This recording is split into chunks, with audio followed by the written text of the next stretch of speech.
Selamat petang, salam sejahtera. Isu hangat petang ini, Idris Harun, Nur Azman bukanlah katak politik seperti Hamzah Zainuddin, Azmin atau Tokpa. Berita sepenuhnya. Ada beberapa pihak yang terkait dengan PH secara terbuka meluahkan rasa kurang senang atas tindakan gabungan itu memilih dua bekas adun UMNO, Idris Harun dan Nur Azman Hassan sebagai calon dalam PRN Melaka. Hujah mereka, tindakan PH itu tidak beretika kerana menerima katak politik ke dalam gabungan tersebut, sedangkan selama ini menolak perbuatan melompat parti. Termasuk yang secara terbuka menunjukkan rasa senang. Tidak senang itu ialah DAP, salah sebuah parti dalam PH sendiri. Dilaporkan bahawa ketika pengumuman calon PRN Melaka semalam, pemimpin DAP telah tidak memunculkan diri sebagai tanda protes mereka kepada PH. Isunya, adakah Idris dan Nur Azman merupakan katak politik? Adakah mereka sama seperti kumpulan Hamzah Zainuddin dan Mustafa Muhammad yang melompat daripada UMNO untuk menyertai bersatu sebaik BN tewas dalam PRU 14 lalu?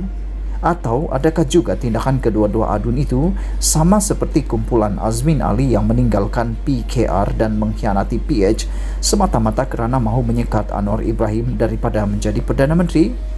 Dalam hal harus kita berlaku adil kepada Idris Harun serta Nur Azman dan melihat dalam skop yang lebih luas tentang jiwa besar PH menerima kedua-dua adun itu sebagai calon PRN Melaka. Realitinya, Idris dan Nur Azman menyertai PKR serta Amanah hanyalah setelah mereka dipecat oleh UMNO. Berikutan tindakan mereka bersama dua adun lain menarik sokongan terhadap kerajaan negeri Melaka pimpinan Sulaiman Mad Ali. Mereka tidak melompat untuk menyertai PKR dan Amanah ketika masih berada dalam UMNO. Sebaliknya, memilih untuk bersama PH setelah tidak lagi menjadi ahli kepada mana-mana parti.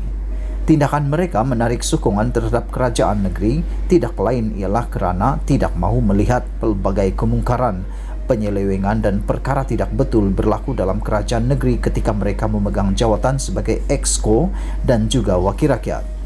Lantaran itu, mereka bertindak menarik sokongan dengan tujuan agar kuasa kerajaan negeri dikembalikan kepada PH sebagaimana mandat diberikan pengundi pada PRU 2018 lalu. Atas tindakan berani itu, mereka kemudiannya dipecat daripada UMNO. Setelah dipecat dan kemudian PRN diadakan, hakikatnya tidak menjadi kesalahan untuk PH menerima dan mencalonkan mereka semula sebagai calon kerana mereka sudah tiada parti ketika itu. PH pula akan dilihat sebagai parti yang tidak mengenang budi dan tidak tahu menghargai pengorbanan orang lain jika membiarkan saja Idris dan Nur Azman mati karier politiknya begitu saja.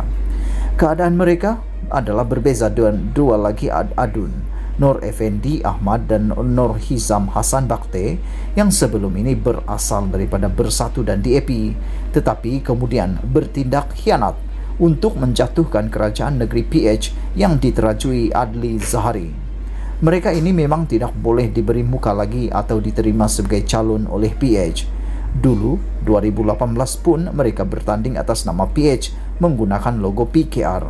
Selepas itu menjatuhkan PH, maka tidak masuk akal sama sekali untuk menerima mereka lagi sebagai calon. Untuk itu, keputusan PH menolak dan tidak mencalonkan mereka adalah tepat dan wajar. Ini berbeza dengan Idris dan Nur Azman yang memang berasal daripada UMNO dan bertanding atas tiket BN pada PRU 2018 lalu. Cuma, hidayah Tuhan telah menyerkap ke dada mereka, lalu bertindak menjatuhkan kerajaan pintu belakang BN di Melaka dengan satu tujuan, mengembalikan semula mandat kepada rakyat kepada PH. Setelah mereka tidak boleh dikategorikan sebagai katak politik seperti kumpulan Hamzah Zainuddin, kumpulan Azmin Ali dan Mustafa Muhammad atau Tokpa, meraihkan kemasukan mereka ke dalam PH juga sebenarnya menepati agenda kemah besar yang diperjuangkan gabungan itu selama ini. Ditulis oleh Sahbudin Husin.